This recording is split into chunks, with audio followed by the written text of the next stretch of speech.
जय हिंद मेरे प्यारे बच्चों। आई होप सब आप बहुत अच्छे होंगे और आपकी तैयारी, आपका रिवीजन, आपकी प्रैक्टिस बहुत अच्छे से चल रही होगी। अभी जो हमारा समय है वो किसी भी तरीके की टेंशन या कोई डिमोटिवेशन अपने अंदर नहीं लाने देना है।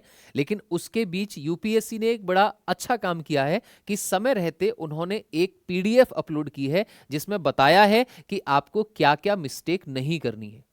क्योंकि हर बार बहुत सारे बच्चे ऐसे होते हैं जो बहुत अच्छी प्रिपरेशन करके जाते हैं, जिनको पता होता है मैं अपने यहां पर जब मॉक टेस्ट देता हूं तो मेरे हर बार 60-70% मार्क्स आ रहे हैं, लेकिन जब पे रिजल्ट आता है तब फेल हो जाते हैं।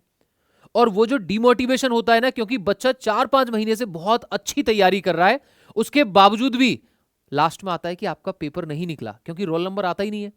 आपको पर्टिकुलर ये नहीं बताया जाता कि आपकी ये वाली मिस्टेक हुई थी, इस वजह से आप फेल हुए हैं, इस वजह से आपकी जो ओएमआर है वो चेक नहीं हुई है। अगर ऐसा आता तो हर बार हर बच्चे को पता चलता कि हमने क्या गलती की थी और आगे वो कभी ये गलती नहीं करता।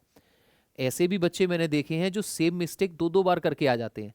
तो कुछ मिस्टेक्स ऐसी हैं, आप कितनी भी अच्छी तैयारी कर लो, आप कितने भी बढ़िया तरीके से पढ़ लो, अगर ये गलती होती है तो आपकी ओएमआर स्कैन ही नहीं होगी। अगर ये मिस्टेक होती है तो आपका पेपर चेक ही नहीं होगा। और वो क्या है कि ओएमआर जो सीट होगी ना, हमारी ओएमआर सीट आपको बहुत अच्छे से फिल करनी है। क्योंकि अगर ओएमआर सीट में एक पॉइंट भी निगलेक्ट हो गया, यहां उन्होंने 10 मिस्टेक्स बताई है, 9 to 10 मिस्टेक्स बताई है यूपीएससी ने, उसमें से अगर एक भी मिस्टेक हो गई ना मेरे भाई, एक भी गलती अगर हो गई तो आपकी ओएमआर स्कैन नहीं होगी, आपकी ओएमआर चेक नहीं होगी। खासकर जो पहली बार एग्जाम देने जा रहे हैं, हालांकि रिपीटर से भी ये मिस्टेक हो जाती है, जो पहली बार एग्जाम देने जा रहे हैं वो तो ध्यान से सुन लो, ओएमआर को फिल करना कितना जरूरी है। ओएमआर पर की गई एक गलती आपके पिछले जो आपकी जितनी भी प्रिपरेशन है उन सब को बेकार कर सकती है, उन सब को जीरो कर सकती है। तो देखो क्या बोला है यूपीएससी ने, एक पीडीएफ अपलोड की है, उन्होंने बोला है कि देखो ये इस तरीके की आपकी ओएमआर सीट आएगी। सबसे पहली बात तो मैं आपको ये बता रहा हूं कि जहां जिस सेंटर में भी आप पेपर देने जाएंगे वहां पर जो टीचर्स होंगे, जो इन्विजिलेटर होंगे, वो आपकी फैमिली के कोई रिश्तेदार नहीं है।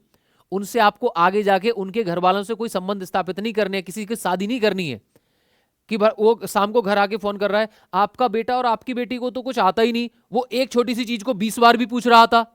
ऐसा कुछ भी नहीं है। जब तक आपको कोई चीज समझ में ना आए, आप उनसे 1 बार, 2 बार, 4 बार, 5 बार, 10 बार आप पूछते रहो। क्योंकि ओएमआर में कोई गलती करने से या ओएमआर चेक ना होने से बहुत अच्छी बात है कि हम एक बार उनकी डांट सुन लें, हम एक बार उनसे और पूछ लें और अपनी चीजों को अच्छे से भरें। आपकी ओएमआर शीट में जो एग्जाम सेंटर है, जो सेंटर है आपका, आपको नहीं आ रहा, आप उनसे पूछो, उसके बाद जैसा जैसा वो बताएं वो भरो आप। ठीक है। सब्जेक्ट कोड में सब्जेक्ट डालना है, आपका रोल नंबर, आपका सब्जेक्ट कोड, आपकी बुकलेट सीरीज, हर चीज आपको एक्यूरेट डालनी है, एक एक बार और दो दो बार चेक करके। अब यूपीएससी की मिस्टेक्स पर आती हैं। सबसे पहला उन्होंने क्या बताया है कि candidate encoded C instead of A. जल्दबाजी आ गई, उन्होंने कहा एकदम से फटाफट से ओएमआर सीट फिल करते हैं, उसके बाद पेपर करने लग जाएंगे, क्योंकि इसको भरने में बहुत ज्यादा मुसीबत आती है। यहां पर रोल नंबर में था 1 की जगह गलती से 2 लग गया। रोल नंबर में था 3 और यहां पे देखा कि अच्छा 3 है, यहां पर तो 3 फिल किया हुआ है। उसके बाद ये देखा ही नहीं कि सर यहां पे फर्स्ट 3 कहां पे है, यहां पे बस ये देखा कि ये पहली लाइन, ये सेकंड लाइन और ये थर्ड लाइन, और थर्ड लाइन में हमने 3 फिल कर दिया, जबकि फर्स्ट लाइन 0 से स्टार्ट हो रहा है, तो जो थर्ड होगा वो फोर्थ लाइन में मिलेगा। उन्होंने क्या बोला है, बुकलेट सीरीज आपकी ए थी और आपने गलती से सी करके आ गए, और आप घर पे आके बहुत खुश हैं, अरे यार बहुत सिंपल पेपर था, घर वालों से सिंपल बोल दिया, टीचरों की बहुत रेस्पेक्ट कर दी, बहुत सारा पढ़ाया हुआ आया सब, उसके बाद पता चला वो हमारी चेक नहीं हुई। तो जो आपका रोल नंबर है, जो सब्जेक्ट कोड है, जो बुकलेट सीरीज है, उसको हर एक को देखो, छोटे बच्चों की तरह करने में, उंगलियों पर गिनने में कोई परेशानी नहीं है। ठीक है। आपको देखना है ये फर्स्ट लाइन, ये सेकंड, ये थर्ड, यहां पर ये जो 3 है वो यहां वाला होगा, उसके बाद ही आपको कोई भी जो सर्कल करना है वो करना है। कोई भी ऐसा ना हो कि जहां 1 की जगह 2 चला गया, 0 की जगह 1 चला गया, ए की जगह सी चला गया। सेकंड मिस्टेक क्या बोली है कि encoding not done by candidate, encoding not done by candidate.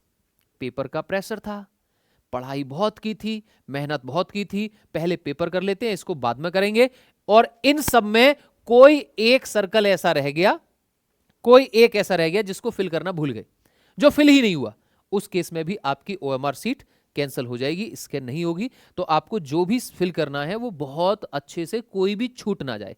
आज आ जाते हैं नेक्स्ट थर्ड मिस्टेक पे, wrong encoding of subject code and roll number. Roll number और सब्जेक्ट कोड की इनकोडिंग गलत हो गई। गलत कैसे हो गई? यहां पर था 08 और यहां पर 0 इसमें कर दिया, दूसरा वाला जो 8 था वो भी सेम लाइन में कर दिया, और जो 1 था वो इस लाइन में किया, जो 4 था वो भी सेम लाइन में कर दिया। या फिर जो 4 की ये वाली लाइन थी ना, 4 को ध्यान नहीं दिया, 4 को इस लाइन में करने की जगह 4 को दूसरी लाइन में कर दिया। क्यों? क्योंकि सर 4 तो सारी लाइन में सेम है, जिस लाइन में 4 आना था वो आया ही नहीं।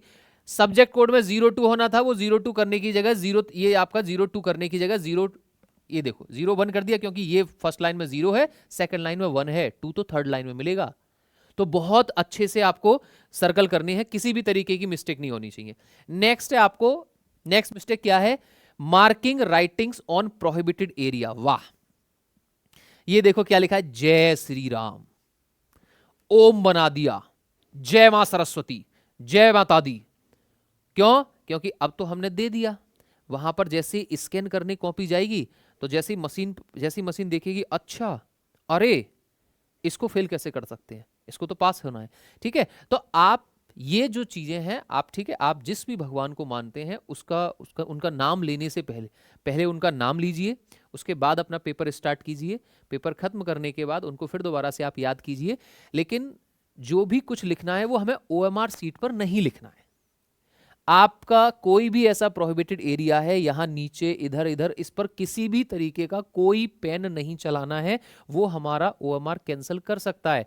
नेक्स्ट मिस्टेक है, candidate should encoded bubbles completely while marking the response. देखो इन्होंने बड़े अच्छे से बताया कि जो सर्कल है ना, आपके जो सर्कल है उन सर्कल को प्रॉपरली बबल करना है, प्रॉपरली फिल करना है आपको। इस तरीके से करोगे तब वो स्कैन होगा। अगर आप इस तरीके से करके चले आए, या आप इस तरीके से करके चले आए, या आप इस तरीके से करके चले आए, ये सारे गलत हो जाएंगे, ये सारे मिस्टेक हो जाएंगे, ये स्कैन ही नहीं होगा। OMR तो स्कैन होगी, लेकिन जो बबल प्रॉपरली फिल नहीं है उनको स्कैन नहीं करेगा। यानी कि जो क्वेश्चन आप सही समझ के बैठे हो उनको चेक ही नहीं किया जाएगा। स्कैनेबल अटेंडेंस लिस्ट, जो आपका OMR के बाद में, OMR जितनी इंपॉर्टेंट है उससे ज्यादा इंपॉर्टेंट है आपकी अटेंडेंस लिस्ट। आपको जो अटेंडेंस फिल करनी है ना, अटेंडेंस लिस्ट में भी अपना रोल नंबर बहुत अच्छे से, अपनी बुकलेट सीरीज, अपनी OMR सीरीज बहुत अच्छे से फिल करनी है। एक एक नंबर, एक एक सर्कल को बहुत प्रॉपरली चेक करके फिल करना है। अटेंडेंस लिस्ट ये स्कैन होती है, अटेंडेंस लिस्ट भी स्कैन होती है। अगर आपकी OMR आपने बहुत अच्छे से फिल कर दी, अटेंडेंस लिस्ट में गलती कर दी, अटेंडेंस लिस्ट आपकी चेक ही नहीं हुई है, तो अटेंडेंस लिस्ट को भी बहुत अच्छे से भरना है। नेक्स्ट है आपको mistakes in scanning attendance list and wrong marking of presence. देखो प्रेजेंस का रॉन्ग मार्किंग का क्या मतलब है? यहां पर ये नाम है खुशी का, और खुशी को जो सिग्नेचर करने थे वो खुशी ने सिग्नेचर कर दिए राजेश यादव के नीचे। अब गलती खुशी की थी, बेचारा फंस रहा कि ये राजेश यादव भी गया। क्यों? क्योंकि जहां खुशी के सिग्नेचर थे वहां किसी और के आगे, और जहां खुशी को करने थे वहां जहां राजेश के आने थे वहां खुशी के आगे। दो गड़बड़ी हो गई, नहीं होगी? तो जो आप वहां पे अटेंडेंस फिल करोगे, जहां आप सिग्नेचर करोगे, वो प्रॉपरली देख के फिल करना है कि हमारा नाम है, हमें हमारे सिग्नेचर अपने नाम के नीचे ही करने हैं, किसी दूसरे के नाम के नीचे नहीं करने हैं। Details field at multiple places, जरूरत से ज्यादा जगह डिटेल्स फिल्ड हो गई हैं। देखो हमें सिग्नेचर करने थे कैंडिडेट की जगह, हमने सिग्नेचर इन्विजिलेटर की जगह भी कर दिए। ठीक है, हमें अपना roll number answer sheet fill करनी थी, यहां पर हमने यहां की जगह कहीं एक क्वेश्चन और इधर उधर भी कर दिया, सर्कल फिल नहीं किए। आपको एक एक मिस्टेक बहुत ध्यान से रखना है, इसलिए उन्होंने वो साफ बोला है कि ये गलतियां आपको नहीं करनी है। तो ये मिस्टेक्स थी आपकी, ठीक है, ये मिस्टेक्स थी जो OMR में आपको नहीं करनी है। इससे रिलेटेड आपको कोई भी परेशानी है, आपको कुछ भी पूछना है, तो आप कमेंट बॉक्स में भी कमेंट ड्रॉप कर सकते हैं। ड्रीमर्स एजुहब की सभी पूरी टीम की ओर से आप सभी को आने वाले NDA और CDS एग्जाम के लिए ऑल द बेस्ट। परेशान नहीं होना है, आपने जो पढ़ा है उसका रिवीजन करो, उसकी प्रैक्टिस करो। तो आज का सेशन हम यहीं स्टॉप करते हैं। जय हिंद, थैंक यू।